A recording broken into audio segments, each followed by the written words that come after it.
Assalamualaikum warahmatullahi wabarakatuh. Perkenalkan, saya Fatmawati Daud, Sarjana Farmasi Apoteker, CPNS Kabupaten Gorontalo Utara, penempatan unit kerja Puskesmas Atinggola.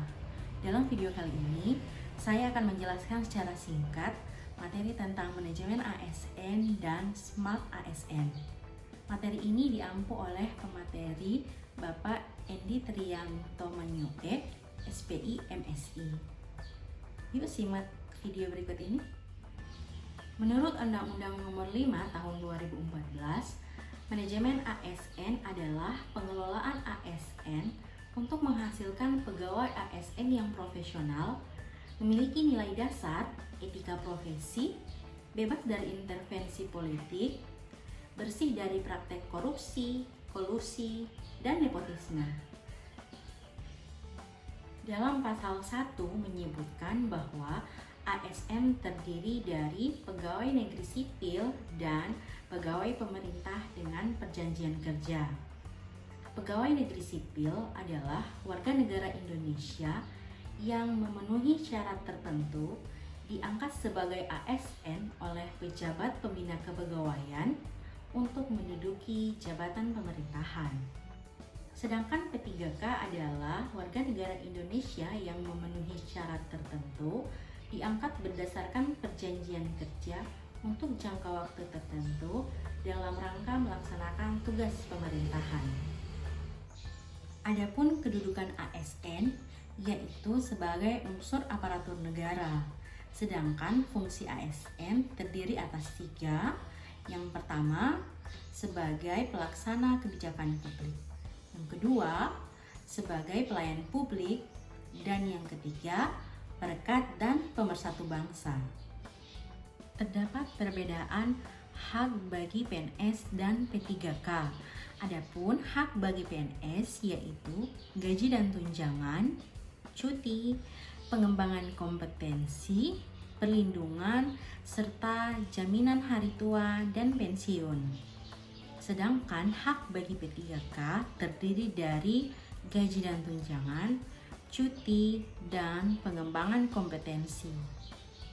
Sedangkan kewajiban PNS dan P3K adalah sama, yaitu setia dan taat kepada Pancasila, Undang-Undang Dasar 1945, NKRI, dan pemerintah.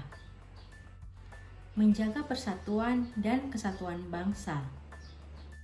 Melaksanakan kebijakan yang dirumuskan oleh pejabat pemerintah, menaati ketentuan perundang-undangan, melaksanakan tugas kedinasan, menunjukkan integritas dan keteladanan sikap, perilaku, dan tindakan, serta bersedia ditempatkan di seluruh wilayah NKRI.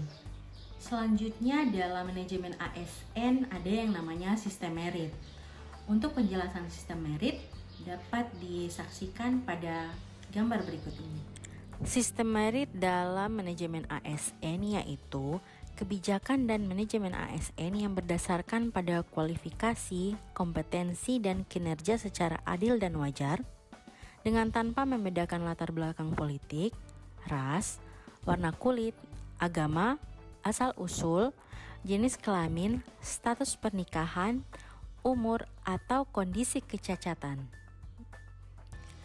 Terdapat 8 aspek sistem merit dalam manajemen ASN.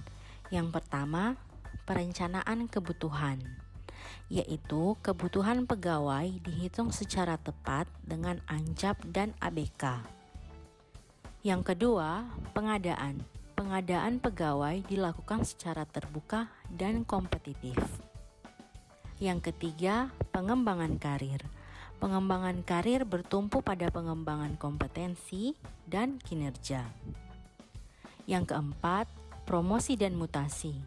Promosi dan mutasi berdasarkan kualifikasi, kompetensi, dan kinerja. Yang kelima, manajemen kinerja. Kinerja dinilai secara objektif dan terukur, serta digunakan sebagai pertimbangan karir. Yang keenam, penggajian, penghargaan, dan disiplin. Tunjangan berdasarkan kinerja, penghargaan rutin untuk pegawai berprestasi, penegakan kode etik dan kode perilaku. Yang ketujuh, perlindungan dan pelayanan. Instansi melaksanakan program perlindungan dan pelayanan pegawai. Dan yang kedelapan, sistem informasi. Sistem informasi dimanfaatkan untuk penyelenggaraan manajemen ASN. Kompetensi dalam sistem merit diartikan sebagai perpaduan aspek pengetahuan, keterampilan, dan sikap yang terindikasi dalam kemampuan dan perilaku seseorang sesuai tuntutan pekerjaan.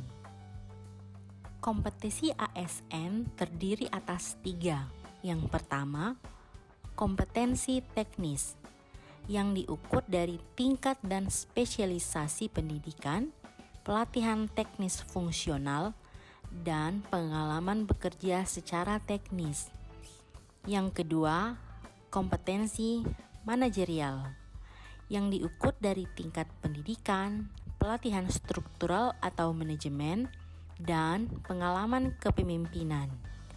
Dan yang ketiga, kompetensi sosial kultural yang diukur dari pengalaman kerja berkaitan dengan masyarakat majemuk dalam hal agama, suku, dan budaya, sehingga memiliki wawasan kebangsaan. Dalam mengukur kualifikasi, kompetensi, dan kinerja ASN dapat menggunakan peta kuadran. Berikut penjelasannya. Kuadran 1 yaitu untuk ASN yang memiliki kompetensi dan pekerjaan sesuai kualifikasi serta berkinerja yang tinggi. Maka ASN tersebut siap untuk dipromosi.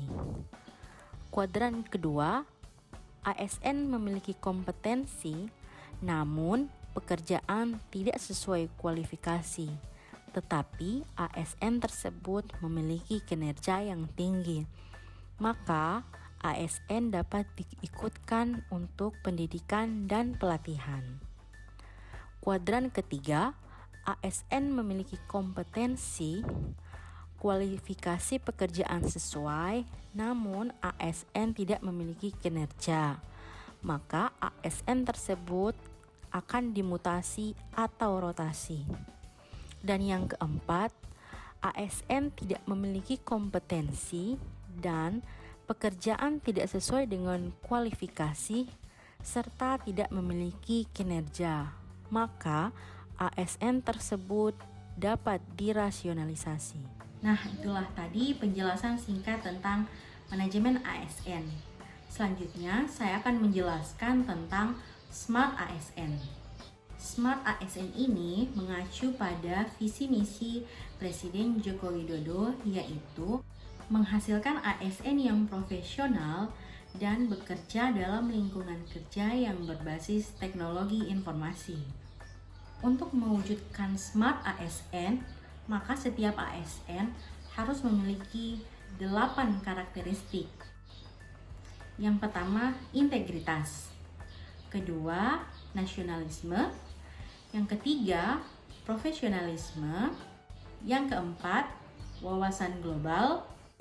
Yang kelima, IT dan bahasa asing. Yang keenam, hospitality.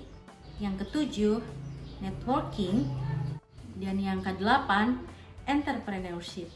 Seorang ASN juga harus memiliki 4 kemampuan digital, yaitu digital skill, digital culture, digital ethics, dan digital safety.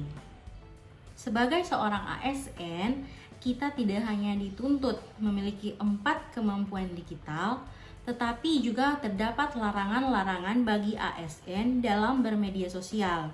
Di antaranya menyebarkan ujian kebencian, berita hoax, dan SARA. Demikianlah penjelasan singkat materi tentang manajemen ASN dan Smart ASN. Semoga menjadi bekal bagi kita ASN dalam menjalankan tugas dan fungsi sebagai ASN, serta mendorong kita untuk menjadi ASN yang kompeten dan menguasai teknologi informasi sebagai wujud dalam menerapkan Smart ASN. Sekian dan terima kasih. Assalamualaikum warahmatullahi wabarakatuh.